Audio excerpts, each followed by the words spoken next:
The heavy canvas of my work jacket smelled like old rain and motor oil, a sharp contrast to the imported lilies choking the air inside the estate. I sat in the cab of my truck, the leather steering wheel cold against my calloused palms, and clicked open my vintage steel pocket watch. 8 a.m., 2 hours, until the wedding. Through the windshield, I watched Victoria strut across the manicured lawn, barking orders at the catering staff. She wore a silk robe that probably cost more than my first freight truck, her face twisted in that permanent, entitled sneer she reserved for anyone making less than 6 figures. To her, I was just Richard, the tired, grieving 70-year-old who built a logistics empire from a single rusted rig, but was now losing his edge. I remembered the exact moment she decided I was obsolete. She had sat in my study 3 weeks ago, sipping the tea she insisted on brewing for my wife Patty. Victoria patted my scarred hand, her voice dripping with synthetic sweetness. She told me it was time to sign the company over to my son, Lucas. She said I needed to rest, that Patty's failing heart required full-time professional nursing that only she could arrange. She thought I was just a confused old man, nodding along while she plotted to push me into a care facility and drain my accounts. She didn't know. I had stopped drinking her tea the moment Patty's condition took a sudden, unexplained nosedive. She didn't know that while she was picking out floral arrangements, I was quietly moving pieces on a board she couldn't even see. I took a slow sip of my black coffee, letting the bitter heat ground me. I watched her point a manicured finger at the massive swan ice sculpture being wheeled into the reception hall. She thought she had already won. She thought the estate, the money, and the future were hers for the taking. But as I snapped the pocket watch shut, the metallic click echoing in the quiet cab, I made a silent promise. I wasn't just going to stop her. I was going to dismantle her life, piece by piece, right in front of everyone she was trying to impress. She thought she was marrying into a fortune. She had no idea she was walking into a trap, and the ground she was standing on already belonged to me. The gravel crunched under the heavy tread of my work boots as I stepped out of the truck. The morning air was thick, carrying the cloying, artificial sweetness of the imported lilies Victoria had demanded for the ceremony. Fighting a losing battle against the sharp scent of diesel exhaust clinging to my canvas jacket, I walked toward the heavy oak doors of the estate, my thumb tracing the worn edge of the steel pocket watch in my coat. The metal was cool, a solid, reliable weight against my palm. I didn't rush. I never rushed. In the freight business, rushing gets people killed. You check your mirrors, you check your load, and you watch the road.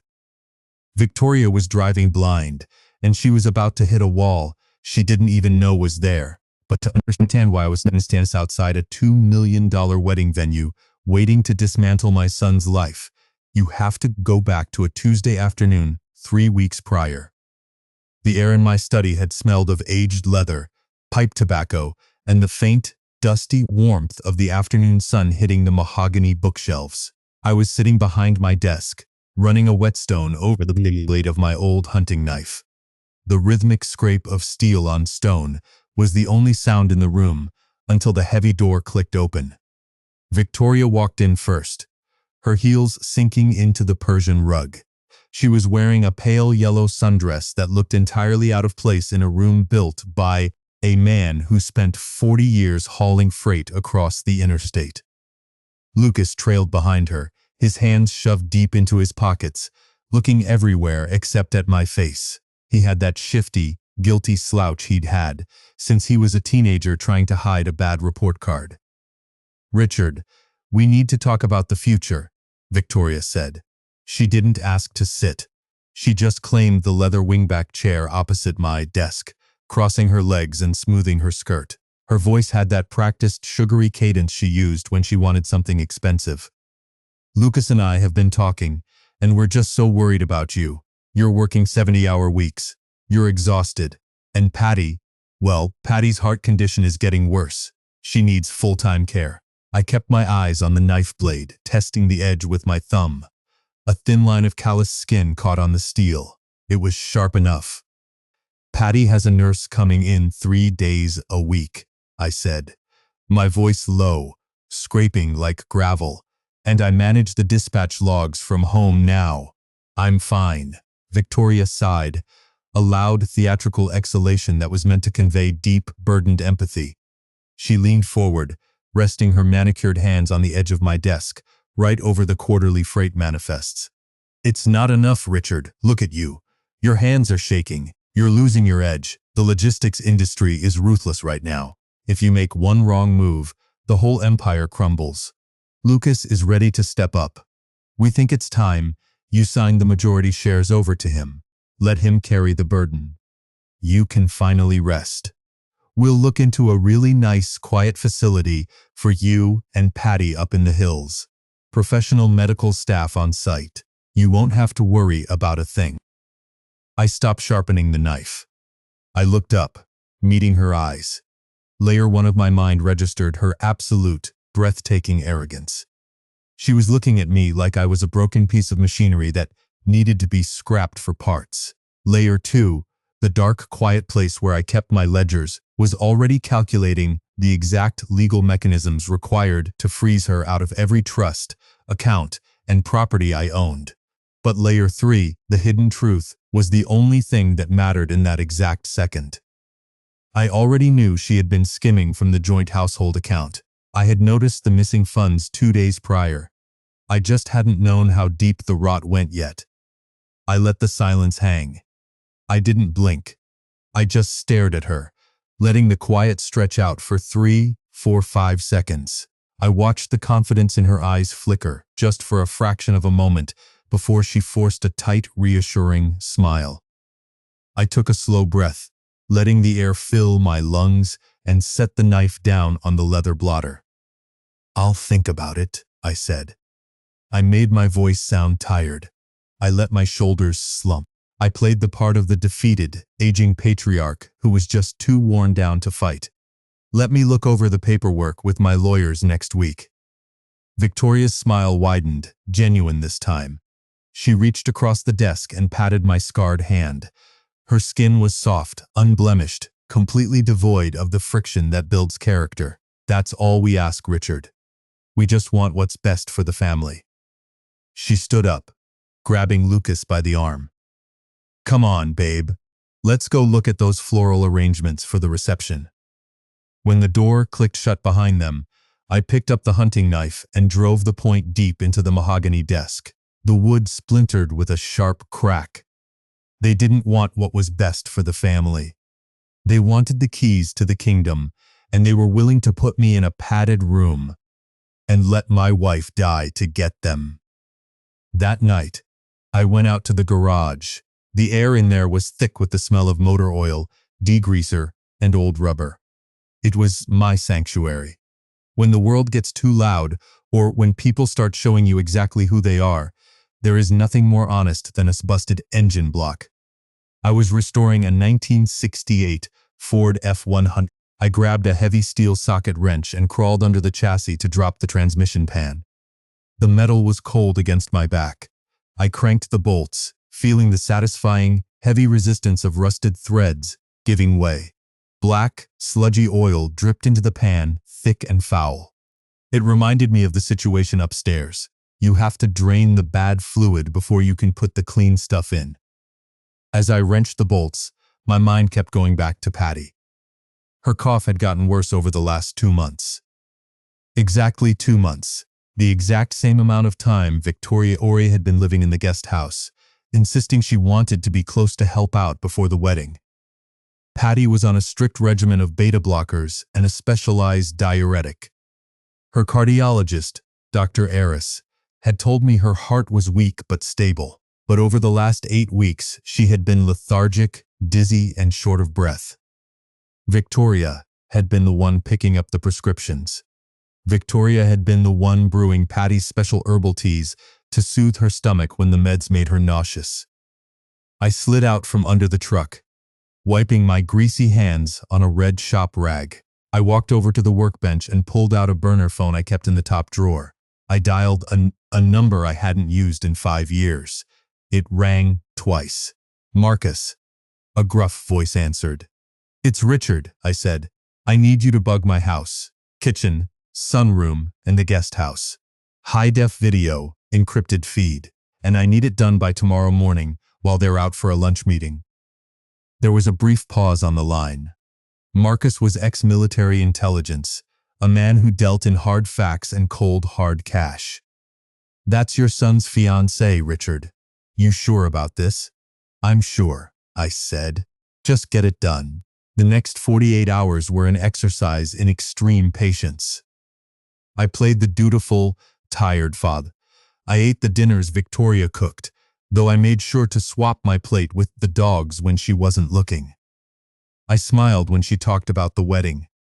I nodded when Lucas complained about the stress of taking over the company. I watched them operate, cataloging every micro-expression, every whispered conversation they thought I was too deaf to hear. On Thursday afternoon, Marcus texted me a single word. Live. I was in my basement office, a windowless room lined with server racks and filing cabinets. The hum of the cooling fans was a steady, white noise blanket. I sat in front of a bank of monitors, a mug of black coffee cooling beside my keyboard. I pulled up the feed for the kitchen.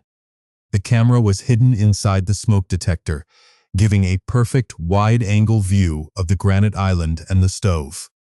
I fast-forwarded through the morning footage. Nothing. Just Victoria making a smoothie and yelling at a landscaper on her phone. Then, at 2:14 p.m., Patty walked into the kitchen. She was wearing her thick wool cardigan, shivering slightly, leaning heavily on her cane. Victoria turned around, her phone still pressed to her ear. "I told you, I don't care what the florist says.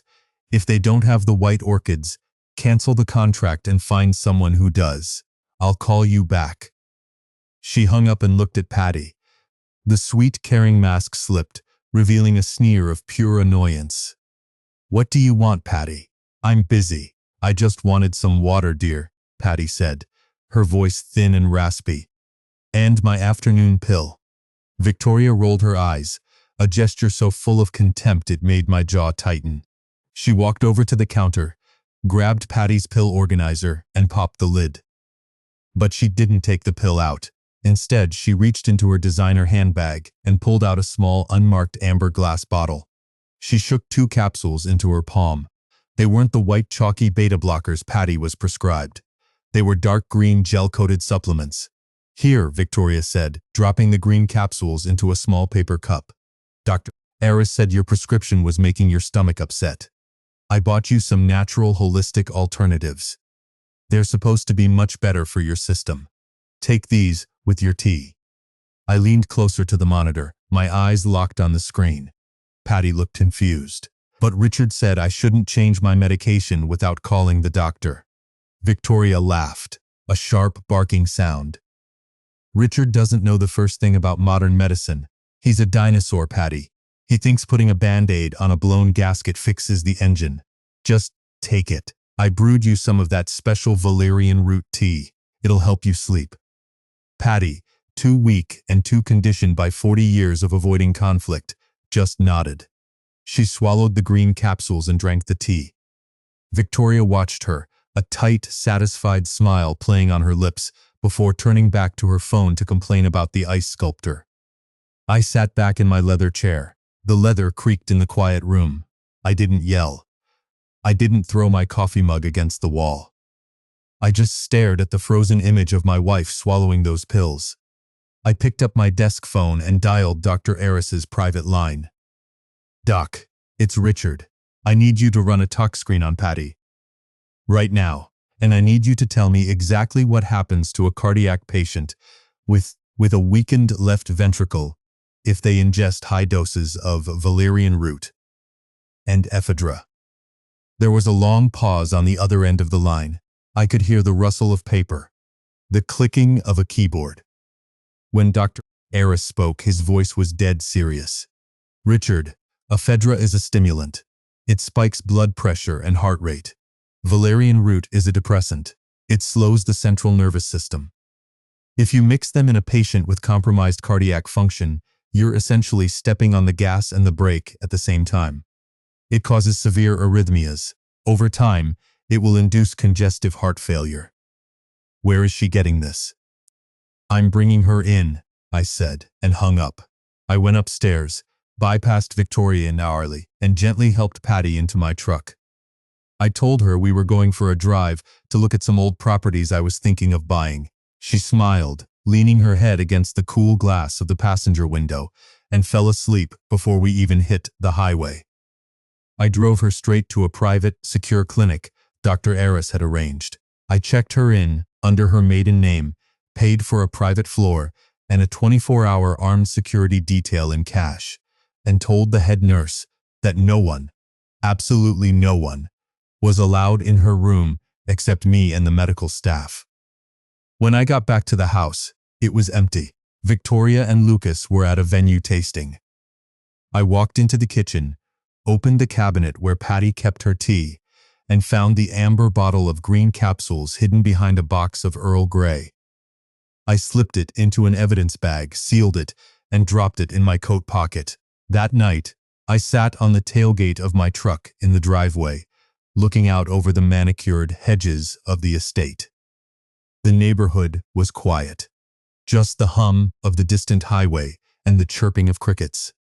I took a sip from a thermos of black coffee, letting the bitter heat wash down my throat. I looked up at the stars, thinking about the boy I had raised. I had taught Lucas how to change a tire, how to shake hands, how to look a man in the eye. But I had also given him everything he ever wanted, without making him earn it. I had built the empire. And he had just learned how to spend the profits.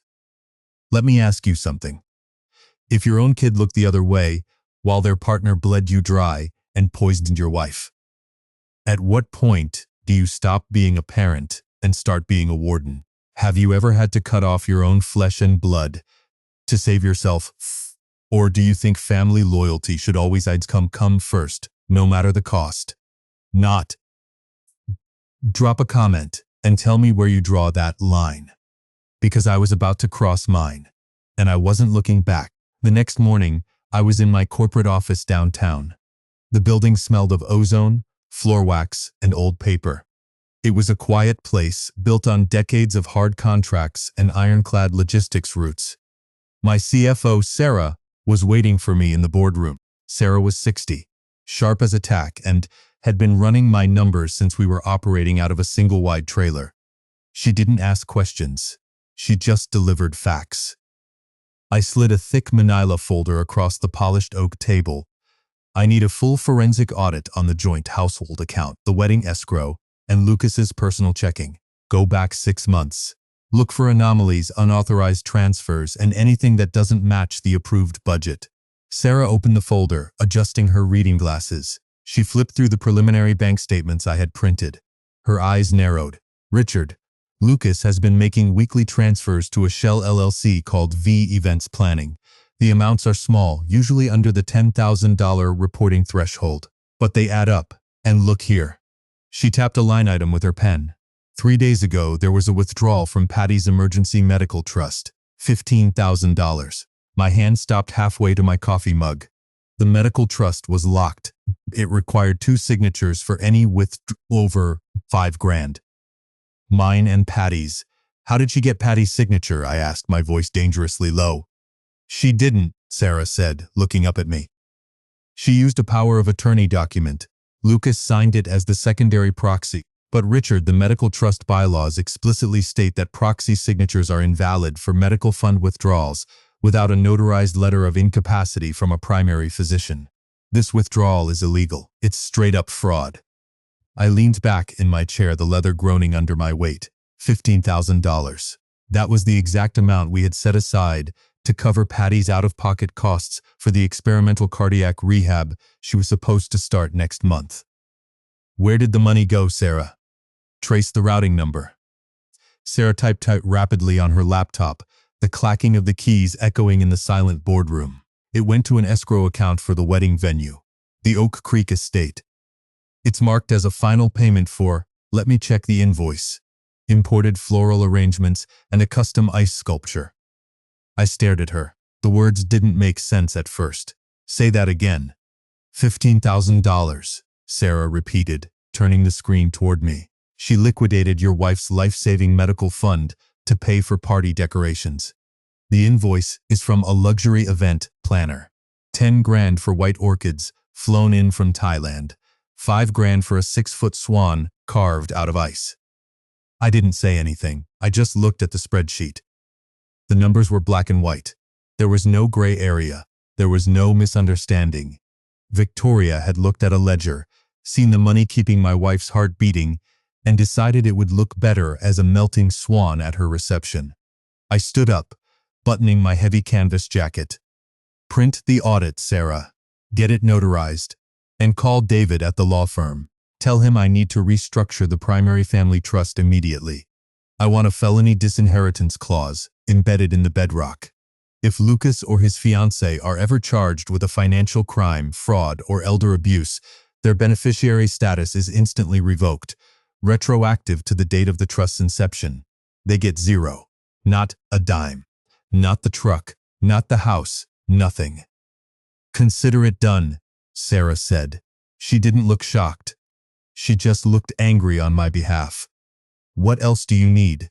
I need you to pull the financial records on the Oak Creek estate, I said. The venue they are getting married at. I know the owner, a guy named Miller. He's been struggling to keep the place afloat since the pandemic. Find out who holds his mortgage.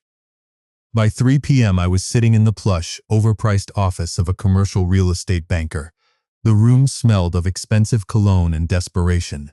The banker, a kid in his 30s wearing a suit that cost more than my first house, slid a glossy brochure across the desk. Mr. Harrison, it's an honor. We've been trying to get your logistics company to use our commercial lending services for years, he said, flashing a blindingly white smile. I'm not here for a loan, I said, ignoring the brochure. I'm here to buy a debt. Oak Creek Estate. Miller holds the property, but your bank holds the $250,000 balloon mortgage that's due next month. Miller doesn't have the cash to pay it off, which means you're about to foreclose a luxury venue that's going to cost you a fortune in fees to liquidate. And legal fees to liquidate. I'll buy the debt from you today. Cash at face value. The banker blinked, his smile faltering for a second as he processed the offer. Banks hated taking on distressed physical assets. They just wanted the money. You want to buy the note? Mr. Harrison, the interest rate on that loan is… I don't care about the interest, I interrupted. I care about the deed of trust. I want the promissory note, the deed of trust, and the assignment of mortgage signed over to my holding company by 5 p.m. today. I'll wire the funds the second the ink is dry. He didn't argue. He practically ran out of the room to get the paperwork. An hour later, I was sitting at my desk, signing my name on the heavy cream-colored legal documents with a solid steel pen. The ink flowed smooth and black. With 3 signatures, I wasn't just Richard Harrison, the tired old man. I was the sole lien holder, the absolute landlord, and the master of the Oak Creek estate. Victoria was throwing her 200-guest, $100,000 wedding on my property, and she didn't even know I owned the dirt she was standing on. I left the bank and drove straight to the private clinic. The security guard at the door nodded at me, stepping aside. I walked into Patty's room. She was sitting up in bed, looking better than she had in weeks. The color was back in her cheeks. The private nurses had flushed her system, stabilized her heart rate, and put her back on her proper, regulated medications. Richard, she smiled, reaching out a frail hand.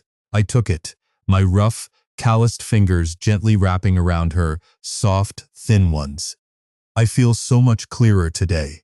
The fog is gone. I know, honey, I said, pulling up a chair and sitting close to the bed. You're going to stay here for a few more days, just to get your strength up. Dr. Harris says you're going to be just fine. Where is Victoria? She asked, looking around the room. She usually brings me my tea around this time. I looked down at our joined hands. I traced the gold band on her finger, the same band I had slipped onto her hand 40 years ago in a courthouse hallway. Victoria is busy with the wedding, Patty. She's got a lot of planning to do. Don't you worry about her. You just rest. I stayed with her until she fell asleep, listening to the steady, rhythmic beep of the heart monitor. It was a strong, steady beat. No arrhythmias, no struggling, just the sound of a life being pulled back from the edge. When I finally left the clinic, the sun was setting, casting long, dark shadows across the pavement. I got into my truck, the engine roaring to life with a deep, guttural diesel rumble. I had the footage. I had the financial audit. I owned the venue. The trap was set, the jaws were open, and the bait was laid out. All I had to do now was wait for the wedding day. I put the truck in gear and pulled out onto the road, my eyes fixed on the horizon. Victoria thought she was walking down the aisle to claim her hot prize. She had no idea she was walking down the aisle to claim her sentence. And when the time came, I was going to make sure every single person in that saw exactly what she was. The morning fog was just starting to burn off the manicured lawns of the Oak Creek estate when I pulled my 1968 F-100 up to the wrought iron gates. The valet stand was already set up, staffed by 3 kids in crisp white polos who looked like they had never held a wrench in their lives. The lead kid stepped forward, his eyes dropping to the rusted wheel wells and the faded blue paint of my truck, then flicking up to my heavy canvas jacket. He gave me a tight, polite smile that didn't reach his eyes, the kind of smile reserved for the delivery drivers and the caterers. "Sir, the guest parking is around the back near the stables," he said, his voice carrying that rehearsed customer service lilt. "This area is strictly for the wedding party and immediate family." I didn't say anything right away. I just reached into my pocket, my fingers brushing the cold, worn steel of my vintage pocket watch, and pulled out a crisp $50 bill. I held it out. He blinked, looking from the bill to my face, confused by the lack of argument. He took the money, and I put the truck in park, leaving the keys in the ignition. "I'm not parking it," I told him, my voice low and flat. "I'm leaving it right here. If anyone touches it, I'll have them fired before the cake is cut." I stepped out of the cab, the heavy thud of the door echoing across the cobblestone drive. The air out here was thick with the scent of crushed pine and the exhaust from the catering trucks idling near the kitchen loading dock. I walked past the valet, my steel-toed boots scuffing against the pristine stone pathway, and headed straight for the service entrance. I wasn't here to be a guest. I was here to be the landlord. Inside the grand reception hall, the chaos of last-minute preparations was in full swing. Florists were scrambling up ladders to hang massive cascading arrangements of white orchids from the vaulted ceiling. Caterers were polishing silverware until it gleamed under the crystal chandeliers. And right in the center of the room, sitting on a reinforced steel pedestal, was the ice sculpture. It was a 6-foot swan, its wings arched in an elegant, sweeping curve, the ice so clear it looked like spun glass. I walked over to it. The ambient temperature in the room was heavily air-conditioned, but I could still feel the faint chill radiating off the massive block of frozen water. I reached out and pressed my calloused palm against the swan's wing. The ice bit into my skin, a sharp, stinging cold that grounded me. I stared at the intricate details of the feathers, carved by some artisan who probably charged by the hour. $15,000. That was the exact number flashing in my mind, superimposed over the ice. $15,000 stolen from a dying woman's medical trust, converted into a melting bird that would be nothing but a puddle of dirty water on the patio by midnight. "Excuse me, sir," a sharp voice barked from behind me. I turned to see a man in a tailored black suit holding a clipboard and a radio. He had the harried, stressed look of a venue manager who was running on 3 hours of sleep and too much espresso. "You can't be in here. The bridal party is arriving in 20 minutes, and this area is restricted." "Are you with the floral team?" I pulled my hand away from my sculpture and wiped the moisture on my jeans. "I'm not with the floral team," I said. I'm Richard Harrison. The manager frowned, looking me up and down. The faded flannel, the scuffed boots, the grease stain on the cuff of my jacket. He clearly didn't recognize the name, or if he did, he didn't connect it to the man standing in front of him. Mr. Harrison? The father of the groom? Look, Richard, I understand you're excited, but the bride was very specific about the timeline. You need to go to the groom's suite. Your son is already up there. Who holds the mortgage on this property? I asked, ignoring his instructions. The manager blinked, thrown off balance by the question. What? I don't. First National Commercial holds the paper. Why? First National sold the note yesterday at 4 p.m., I said, reaching into the inside pocket of my heavy canvas jacket. I pulled out a thick, legal-sized manila envelope and handed it to him. I bought it. The assignment of mortgage, the deed of trust, and the promissory note are all in there. As of last night, my holding company is the sole lien holder on the Oak Creek estate, which makes me your boss, and it makes me the absolute authority on this property today. He took the envelope, his hands shaking slightly as he opened it and scanned the top page. His eyes darted across the notary stamps, the bank signatures, and the bold black ink of my name at the bottom of the transfer documents. The color drained from his face. He looked up at me, the harried arrogance completely gone, replaced by the sudden, stark realization that he was standing on my dirt in my building, breathing my air. Mr. Harrison, he stammered, his voice dropping an octave. I wasn't informed. The bank didn't send a notice. I told them not to, I said. I wanted to see the setup for myself. Now, here is how the rest of the day is going to go. You are going to tell your head of security to lock the perimeter gates the moment the ceremony starts. No one leaves this property until I say they can. You are going to clear the bridal suite and have my private security team sweep it, and you are going to make sure the AV technician in the control booth is ready to override the main projection screens on my signal. Do we have an understanding? He swallowed hard, noting quickly. Yes, sir. Absolutely. I'll get the security chief right now. Good, I said, and get someone to bring me a cup of black coffee. In a paper cup. Not one of those porcelain things. I spent the next hour walking the perimeter of the estate. I checked the loading docks, the kitchen exits, and the blind spots in the parking lot. I spoke to the head of my private security detail, a former state trooper named Miller, who had 6 of his guys scattered throughout the grounds in plain clothes.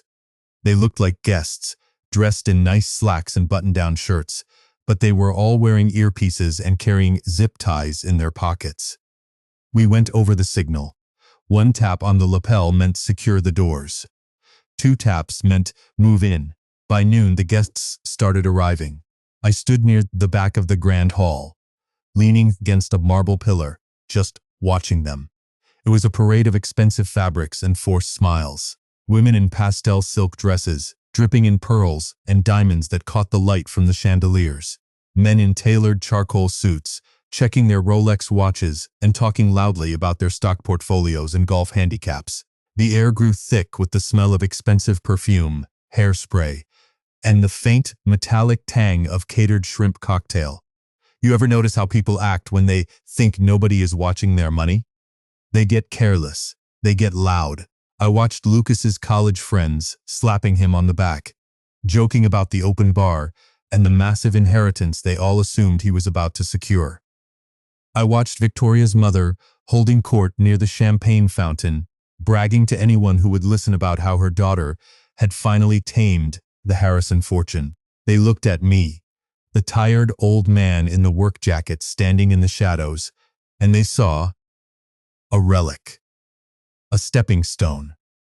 They didn't see the man who had built the roads they drove on, the man who had signed the front of their paychecks for the last 2 decades. They just saw the obstacle they had finally bypassed. At 1:30 p.m., the string quartet began to tune their instruments in the garden pavilion. The low, resonant hum of the cellos vibrated through the floorboards. It was time. I walked out to the pavilion and took my seat in the front row, right on the aisle. The wooden chair was hard, unforgiving. I liked it. It kept me sharp. Lucas stood at the altar. Under a canopy of white roses. He looked pale. He kept adjusting his tie, his eyes darting toward the back of the aisle, then down at his phone, then back to the crowd. He looked like a man who knew he was standing on a trapdoor but couldn't figure out where the lever was. When he caught my eye, he gave me a tight, nervous nod. I didn't nod back. I just rested my hands on my knees, feeling the rough denim of my jeans, and waited. Then, the music shifted. The heavy, booming chords of the wedding march rolled out across the lawn. The guests stood up, turning as one to look toward the glass doors of the estate. Victoria appeared. She was wearing a custom designer gown, heavily beaded, with a train that required 2 bridesmaids to carry. She looked radiant, flawless, and entirely untouchable. Her chin was tilted up, her eyes fixed straight ahead on Lucas, a triumphant, possessive gleam in her gaze. She was walking down the aisle to claim her prize. She thought the logistics empire was hers. She thought the medical trust was drained. She thought Patty was heavily sedated in a care facility, and that I was just a sad, broken old man waiting to sign the final transfer papers at the reception. She reached the altar. The officiant, a man with a booming theatrical voice, raised his hands and asked the guests to be seated. The rustle of 200 people sitting down sounded like dry leaves scraping across pavement. "We are gathered here today," the officiant began, his voice echoing off the stone walls of the pavilion, "to join this man and this woman in holy matrimony." I reached into my pocket and wrapped my fingers around the steel pocket watch. I didn't pull it out. I just held it, feeling the steady, rhythmic ticking against my palm. The ticking matched my heartbeat. Calm, steady, lethal. "To love and to cherish, in sickness and in health," the officiant droned on. Victoria smiled, reaching out to take Lucas' hands. I stood up. The wooden chair scraped loudly against the stone patio. The sound was sharp, jarring, cutting right through the officiant's practiced cadence. 200 heads snapped toward me. The string quartet faltered, the cellist missing a note, the music trailing off into an awkward, discordant squeak. Victoria's smile vanished. Her eyes narrowed into cold, hard slits. Lucas looked like he was going to be sick. "Richard," Victoria hissed, her voice carrying across the sudden, dead silence of the garden. "What are you doing?" "Sit down." I didn't sit down. I stepped out into the aisle.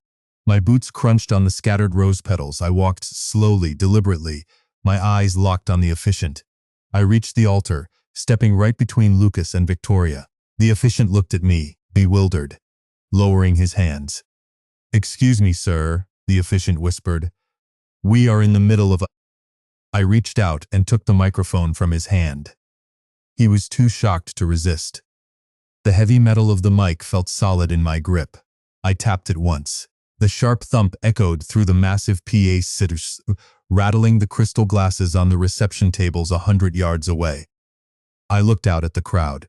I saw the confusion, the annoyance, the sudden realization that this wasn't part of the program.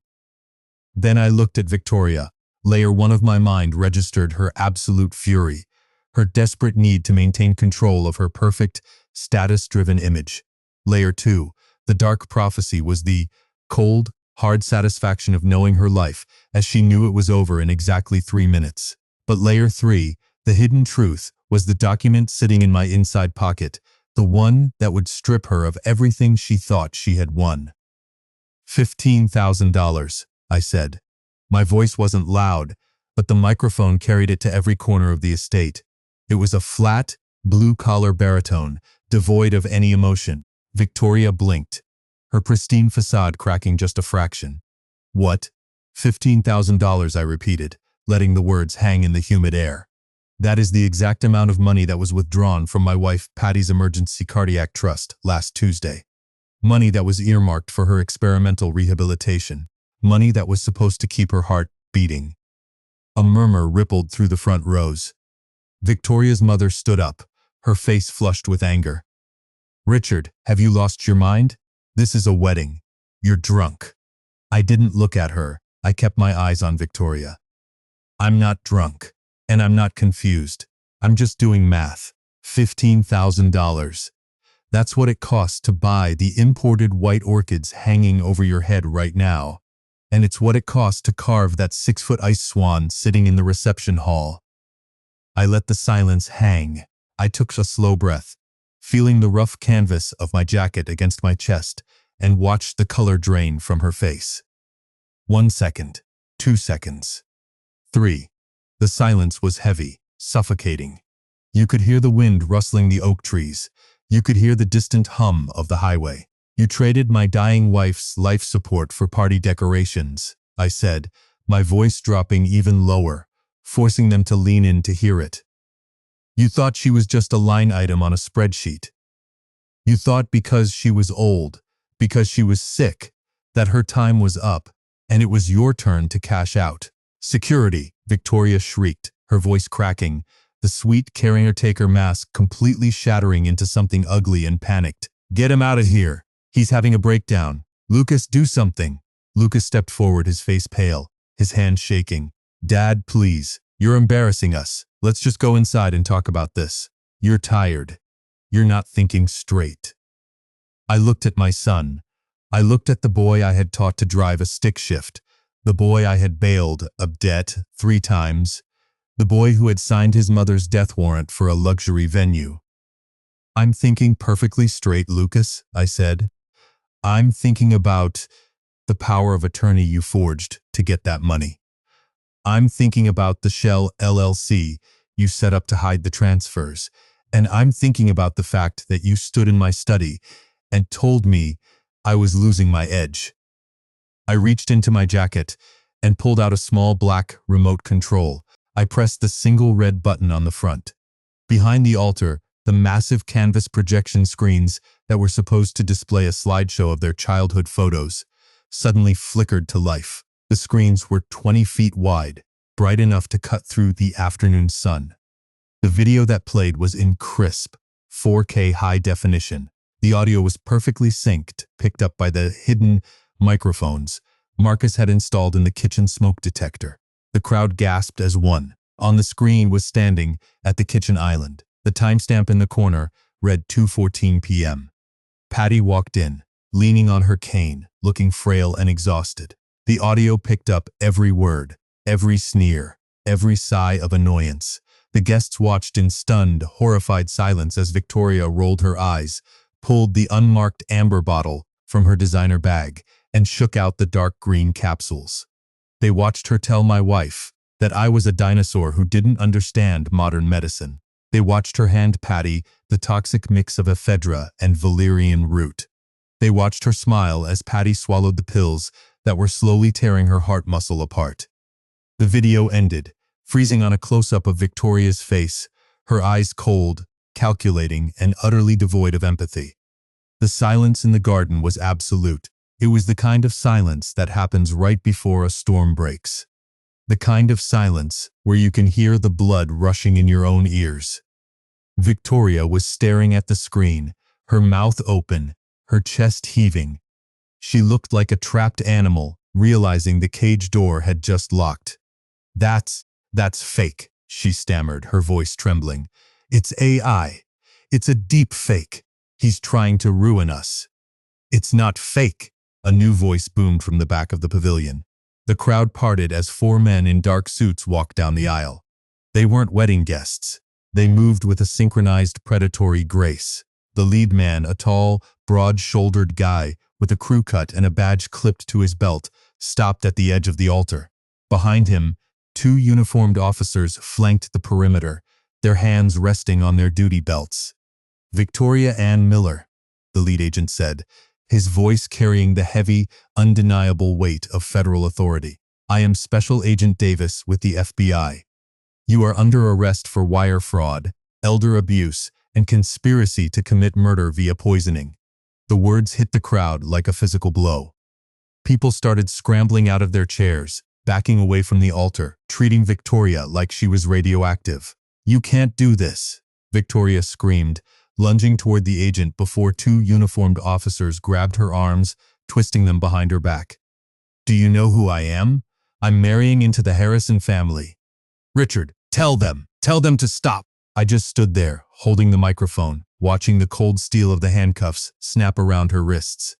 The metallic click was sharp, final, and deeply satisfying.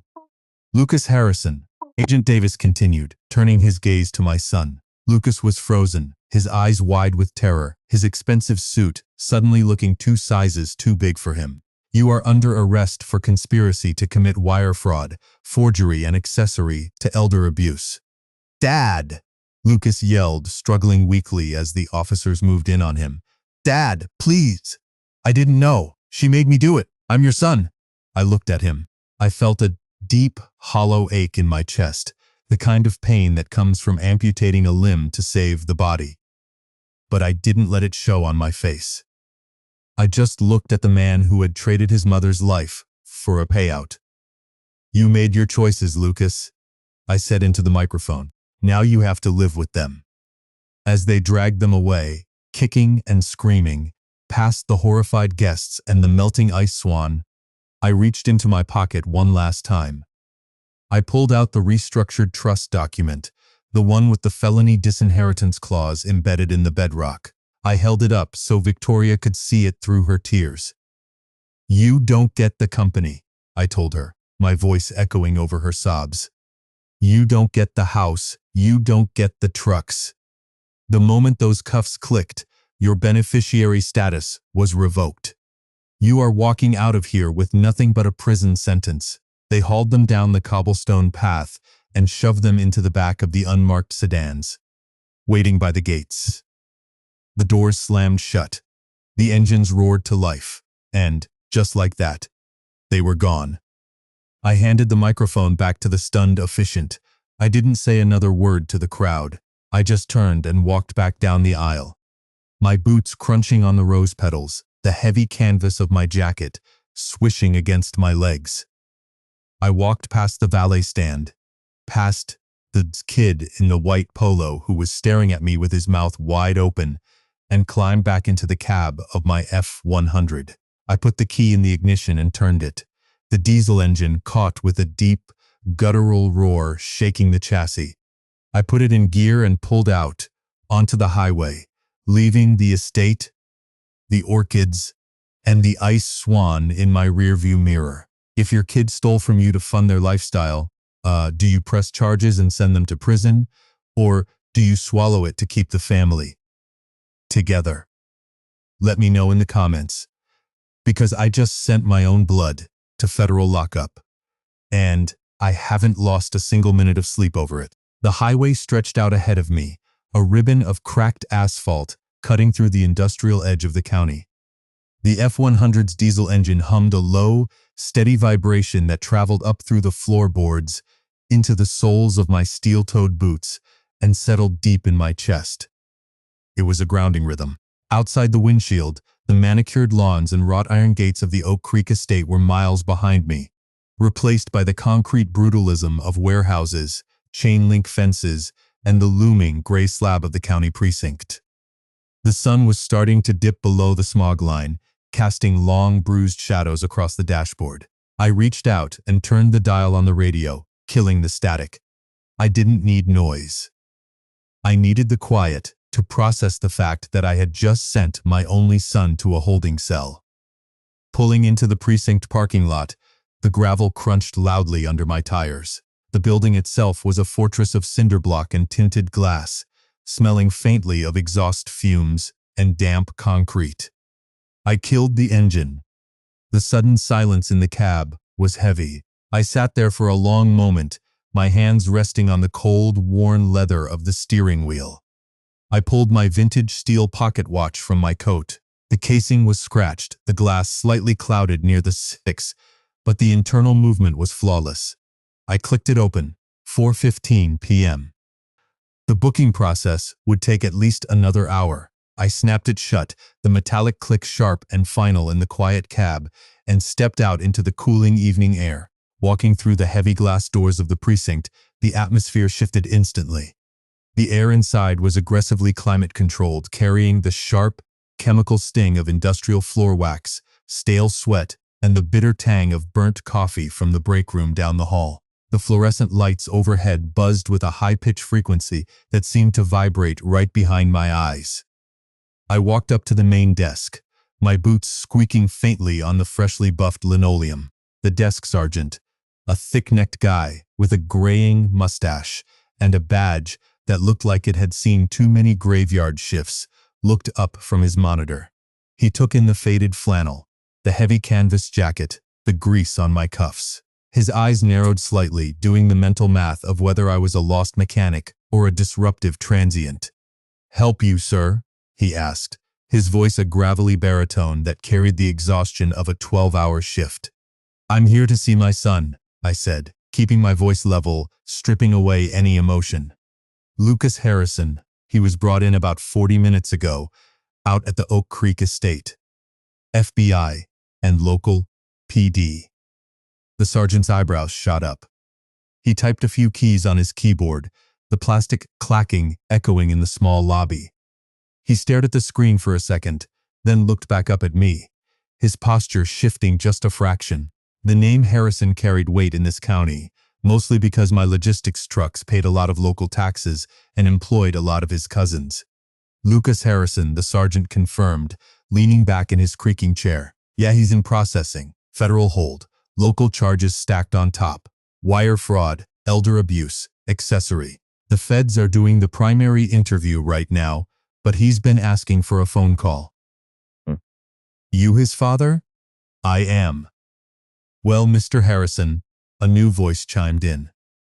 I turned to see a man in a cheap, shiny suit stepping out from a small glass office to the left of the desk. He had the slicked-back hair and the overly bright smile of a bail bondsman who spent his days preying on panicked families. "I'm Sal. I've already pulled your son's file. Given the severity of the financial charges, the judge is going to set a high bail, probably upwards of $50,000 for the local charges alone, and the feds might push for a no-bail hold on the conspiracy to commit murder charge. But for the local bond, I can write the paper right now. I just need a cashier's check or a lien on a property. And you want to get him out tonight? Or is he sleeping on a steel cot?" I looked at Sal. I looked at the cheap polyester of his tie, the fake gold of his watch. I thought about the $15,000 Victoria had siphoned from Patty's medical trust to buy a melting ice swan. I thought about the dark green capsules she had crushed into my wife's tea. I let the silence hang. I didn't blink. I just stared at the bondsman, letting the quiet stretch out for 3, 4, 5 seconds. I watched his confident smile falter, watched him shift his weight from one foot to the other. As the silence grew uncomfortable, I took a slow breath, feeling the rough canvas of my jacket against my ribs. "He's not getting bail," I said, my voice low and flat. "And he's not getting a bondsman. Tell the judge I'm not putting up a dime and I'm not signing a lien. If he wants a lawyer, he can use the public defender." Sal blinked, his smile completely vanishing. "Mr. Harrison, with respect, these are serious charges. If he stays in general population with a financial crime on his jacket, the other inmates are going to." "That's his problem," I interrupted. "Not mine. Put him on the phone. I'll take the call in the visitation booth." Sal looked at the sergeant, who just gave a tiny, imperceptible shake of his head, signaling him to drop it. Sal muttered something under his breath and retreated to his glass office. The sergeant pointed a thick finger toward a heavy steel door at the end of the hall. "Booth 3, pick up the receiver when the light flashes." I walked down the hallway, the cinderblock walls closing in, the air growing thicker, smelling more heavily of bleach and unwashed bodies. I stepped into booth 3 and sat down on the hard plastic stool bolted to the floor. The plexiglass dividing the booth was scratched and cloudy, smeared with the fingerprints of 1,000 desperate conversations. I picked up the black plastic receiver. It felt greasy, heavy with the residual sweat of the people who had sat here before me. A minute later, the heavy steel door on the other side of the glass buzzed and clanked open. Lucas was let in by a deputy. He was still wearing his tailored charcoal wedding suit, but the jacket was gone. His tie was undone. and his expensive white dress shirt was untucked and stained with sweat. His hair was messy, his eyes red-rimmed and wide with a terror I had never seen in him before. The deputy handcuffed his left wrist to the metal bar under the counter and stepped back. Lucas grabbed his receiver with his free hand, pressing it so hard against his ear, his knuckles turned white. "Dad," he choked out, his voice cracking, tinny, and distorted through the cheap speaker. "Dad, thank God, you have to get me out of here. The guys in the holding cell, they're looking at me, Dad. They know I'm in for a white-collar charge. They're saying things. You have to call Sal. You have to write the check." I looked at him. Layer 1 of my mind registered the pathetic, sniveling display of a man who had never faced a consequence in his life. Layer 2, the dark prophecy, was the cold, hard realization that the boy I raised was truly gone, replaced by this greedy, hollow shell of a man who would sell his own mother's heartbeat for a luxury venue. But layer 3, the hidden truth, was the absolute, unbreakable certainty that keeping him in this cell was the only way to protect whatever was left of my family's legacy. "You signed the power of attorney, Lucas," I said. My voice didn't waver. It didn't carry a hint of anger, just the flat, immovable weight of a judge handing down a life sentence. "You forged your mother's signature to drain her medical trust. You stood by and watched your fiancé poison her." "I didn't know," Lucas screamed, slamming his free hand against the plexiglass. The deputy stepped forward, warning him to calm down. Lucas dropped his voice to a desperate, hissing whisper. "Dad, I swear to God, I didn't know about the pills. I just signed the papers because Victoria told me it was a tax loophole. She said it was just moving money around. I didn't know she was hurting Mom. You have to believe me. I'm your son." I looked at his eyes. They were the same color as mine. They were the same shape as my father's. But there was nothing behind them but panic and self-preservation. "I believed you when you were 10 years old and you told me you didn't break the neighbor's window," I said quietly. "I believed you when you were 20 and told me you needed a loan for a business that never materialized. I believed you because I wanted to. But I'm not blind anymore, Lucas. I saw the bank statements. I saw the routing numbers. And I saw the video of you standing in the kitchen while she handed your mother the poison, and you didn't say a single word. You just drank your coffee." "Dad, please," he sobbed, the tears finally spilling over, cutting tracks through the sweat on his face. "Please, I'll do anything. I'll sign over my shares. I'll leave the state. Just don't leave me in here. If the feds take me to county lockup tonight, I won't survive it. I'm your blood, Dad. You can't just throw me away." I let the silence hang again. I watched him cry. I watched the snot run down his face, watched his chest heave under the ruined dress shirt. I felt a deep, physical ache in my chest, a heavy, dull throb right behind my sternum. It was the pain of a man amputating his own arm to stop the gangrene from reaching his heart. It hurt. It hurt worse than anything I had ever felt. But I didn't let it reach my face. I took a slow breath, letting the stale, bleach-scented air fill my lungs. "You stopped being my blood the second you looked at your mother's medical trust and saw a payday," I said. "The shares are already gone. The felony disinheritance clause activated the moment the cuffs clicked on your wrists at the altar. You don't own a single piece of the company. You don't own the house. You don't even own the truck in the driveway. You have nothing, Lucas. And as for throwing you away, I'm not throwing you away. I'm just putting you exactly where you put your mother. In a place where you can't hurt anyone else." "Dad! No! Don't hang up! Dad!" I pulled the receiver away from my ear. His voice was just a tiny, tinny squeak leaking from the plastic. I looked at him one last time. I memorized the look of absolute, crushing despair on his face. Then, I placed the receiver back on the cradle. The physical click of the plastic hitting the metal hook was the loudest sound in the room. I stood up, turned my back on the plexiglass, and walked out of the booth. I didn't look back. Driving back to the main house that night, the sky was pitch black, the stars hidden behind a thick layer of valley smog. The house was massive, a sprawling, 6-bedroom estate that Patty and I had bought 20 years ago when the freight routes finally started turning a real profit. It was a beautiful house, but tonight, it felt like a museum of bad decisions. I parked the F100 in the driveway and walked around to the back, to the detached guest house where Victoria and Lucas had been living for the last 6 months. I unlocked the door and stepped inside. The air was heavy, with the cloying scent of Victoria's expensive perfume and the faint, sour mouth of Lucas's stale vape juice. The place was a monument to unearned wealth. White leather furniture that had never seen a day of actual use. Abstract art on the walls that cost more than a mortgage payment.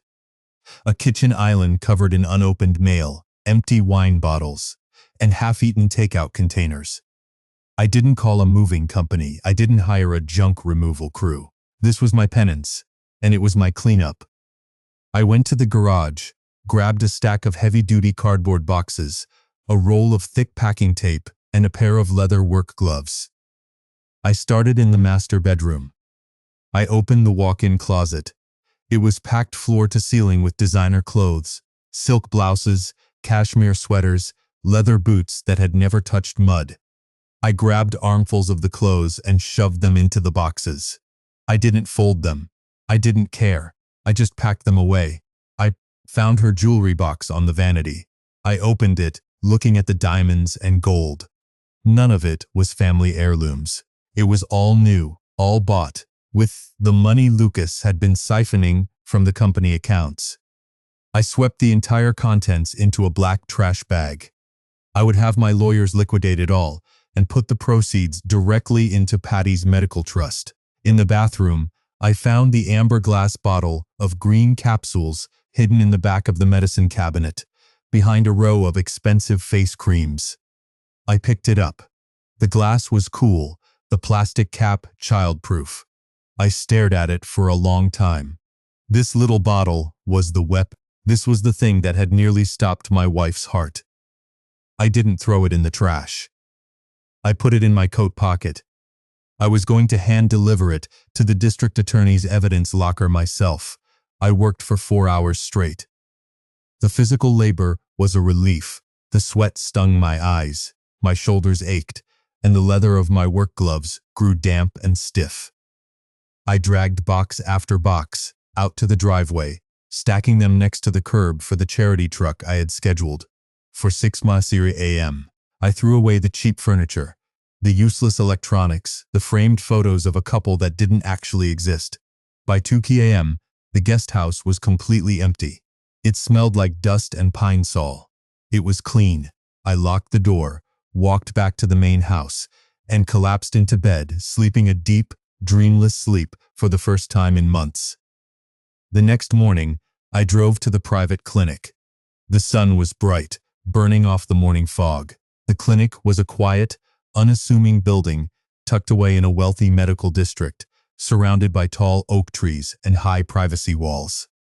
I walked through the sliding glass doors, the smell of antiseptic and fresh coffee, replacing the smell of dust and sweat from the night before. The head nurse, a stern but kind woman named Martha, met me at the elevator.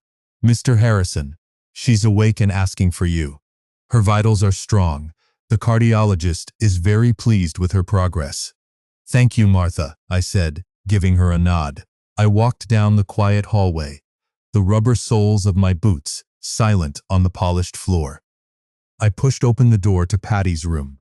She was sitting up in bed, propped against a mountain of crisp, white pillows. She was wearing a soft blue gown, and the color was back in her cheeks. Her eyes, usually clouded with fatigue and the side effects of the wrong medication, were bright and clear. The steady, rhythmic beep of the heart monitor in the corner was the most beautiful sound I had ever heard. "Richard," she smiled, reaching out a hand. I walked over and took it. Her skin was still thin, still fragile, but it was warm. I sat in the chair next to the bed. my heavy canvas jacket draped over the back. "How are you feeling, honey?" "Like I just woke up from a very long, very foggy dream," she said, her voice stronger than it had been in weeks. She looked around the room, then back at me. "Where are we?" "She was supposed to bring me my tea yesterday." "And the wedding? Was the wedding beautiful? I'm so sorry I missed it." My heart just wouldn't settle down. I looked at her. I looked at the woman who had stood by my side when we were sleeping in the cab of a rusted-out rig, eating cold beans out of a can. I looked at the woman who had built this empire with me, mile by mile, load by load. I couldn't tell her the truth. I couldn't tell her that her son was sitting in a concrete cell, or that the woman she had welcomed into her home had tried to murder her for a payout. It would break her heart, and her heart was exactly what we were trying to fix. I squeezed her hand gently. "The wedding was canceled, Patty," I said, keeping my voice soft, steady. "Victoria and Lucas, they realized they weren't ready. They decided to go their separate ways. It was a mutual decision. There was no big scene, just a quiet cancellation." Patty frowned slightly, a look of maternal concern crossing her face. "Oh dear. Poor Lucas. He must be heartbroken." And Victoria seemed so set on the big day. "They'll be fine," I said, the lie tasting like ash in my mouth, but necessary. They just needed to figure out what they really wanted out of life. And as for you, you're right here in the best clinic in the state. Dr. Era says your heart is responding perfectly to the new medication. You're going to be home in a week." She smiled, the concern fading, replaced by a deep, comforting relief. "That's good, Richard. That's very good. I just want to go home and sit on the porch with you." "You will," I promised. "I'll have the porch swing fixed and painted by the time you get back." I stayed with her for 2 hours, just talking about the garden, about the dogs, about the old days. When she finally drifted off to sleep, I quietly stood up, kissed her forehead, and walked out of the clinic. The next stop was the logistics yard, the heart of the empire. Pulling through the massive chain-link gates, the familiar smell of hot asphalt, diesel exhaust, and heavy grease washed over me. It was the smell of my life's work. Dozens of 18-wheelers were lined up in the staging area, their chrome grills gleaming in the midday sun. Mechanics were crawling under chassis, the sharp crack of pneumatic wrenches echoing across the yard. Dispatchers were walking the rows with clipboards, shouting load numbers and gate codes.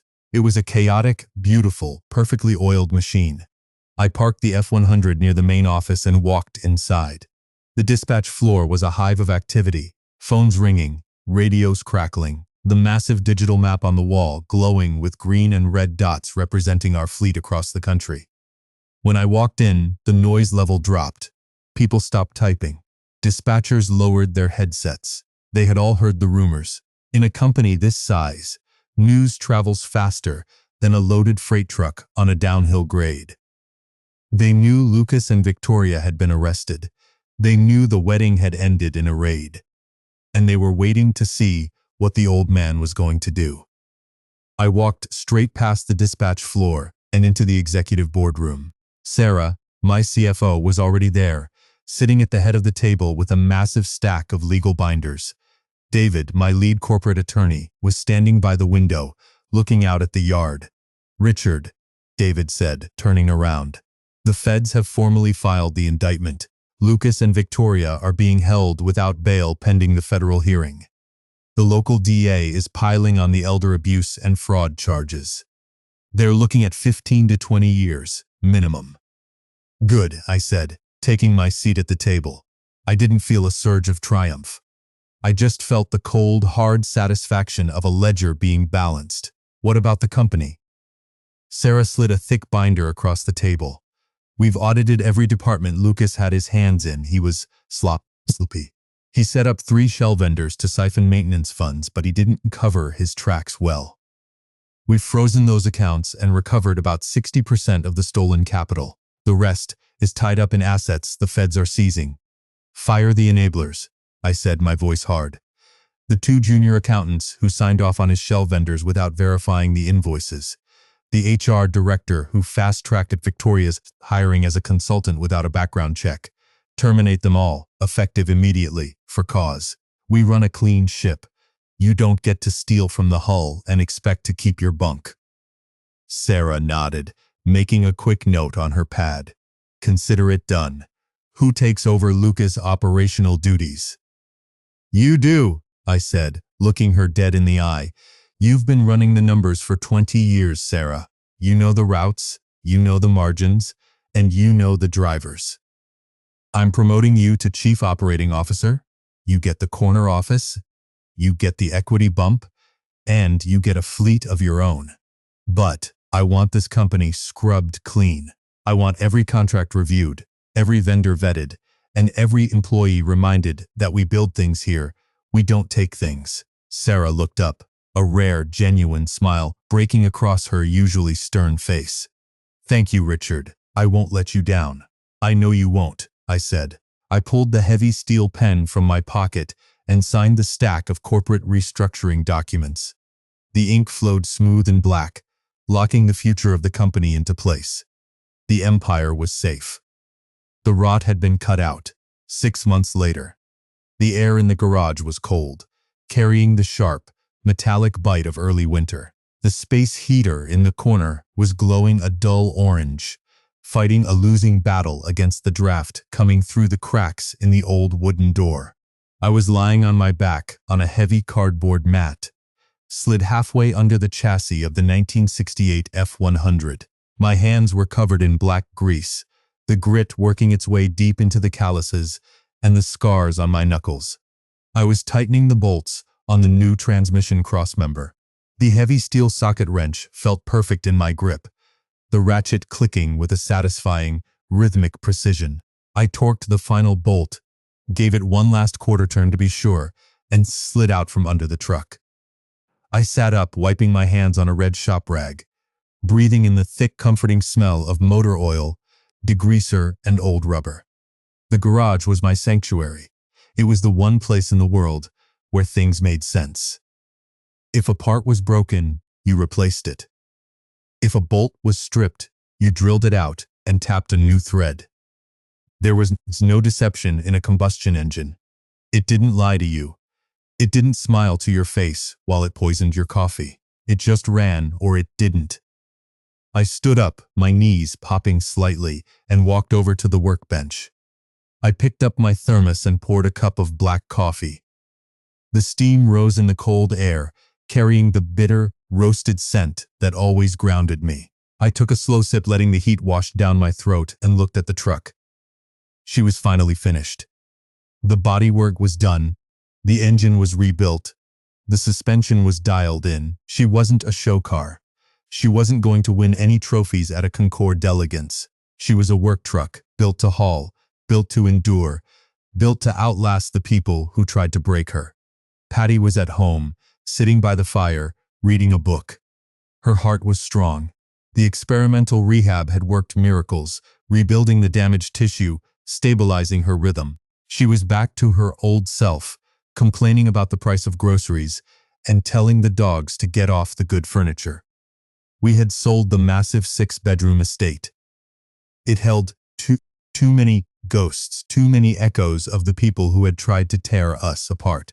We bought a smaller place out in the foothills, a single-story ranch with a wraparound porch, a big garden, and a 3-car garage. It was quiet. It was peaceful. It was ours. As for Lucas and Victoria, I hadn't spoken to them since the day in the precinct. The trial had been swift and brutal. The 4K video, the financial audits, and the forged power of attorney documents were an insurmountable mountain of evidence. Victoria had taken a plea deal to avoid a life sentence, testifying against Lucas in exchange for 8 years in a federal women's prison. Lucas, refusing to admit he was just a pawn, fought the charges and lost. He was sentenced to 12 years in a maximum security facility out of state. The felony disinheritance clause held up in probate court without a single scratch. They didn't get a dime. The moment the judge banged the gavel, their names were permanently erased from the Harrison legacy. Sometimes Late at night, when the house is quiet and the wind is howling through the pines, I think about him. I think about the boy who used to sit on my lap and steer the big rig down the interstate, his small hands gripping the massive wheel, laughing as the air horn blasted. I mourn that boy. I will always mourn him. But the man he became was a predator. And you cannot let a predator live in your house just because he shares your last name. You lock the door, you throw away the key, and you protect the people who actually matter. I walked over to the driver's side of the F-100, opened the heavy steel door, and climbed into the cab. The vintage leather seat creaked under my weight. I put the key in the ignition, pumped the gas pedal twice, and turned the key. The starter whined for a split second before the massive V8 engine caught, roaring to life with a deep guttural thunder that shook the tools on the workbench. The exhaust note was raw, unfiltered, and perfectly tuned. I let it idle, listening to the steady, powerful rumble, feeling the vibration travel up through the floorboards and into my boots. I put my hand on the steering wheel. The leather was smooth, worn down by decades of use. I looked out through the windshield at the closed garage door. The road ahead was clear. There were no more traps, no more hidden cameras, no more poisoned tea. Just the open highway, the heavy load, and the quiet peace of a man who had defended his own. Let me ask you one last thing. And I want you to really think about it before you type your answer. When the people who are supposed to love you the most turn out to be the ones holding the knife, is it a betrayal of family to cut them out completely? Or is it the ultimate act of self-respect? Do you owe your blood a second chance when they've proven they'd sell you for parts? Or is loyalty a two-way street that ends the moment they break the contract? Drop a comment down below and tell me where you stand, because I made my choice, and I'd make it again in a heartbeat.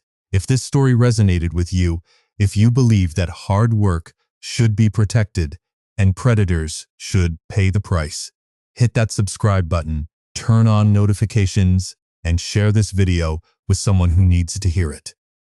We've got a lot more miles to cover and a lot more stories to tell. Until next time, keep your eyes open, keep your powder dry, and never let anyone tell you that you're too old to fight back.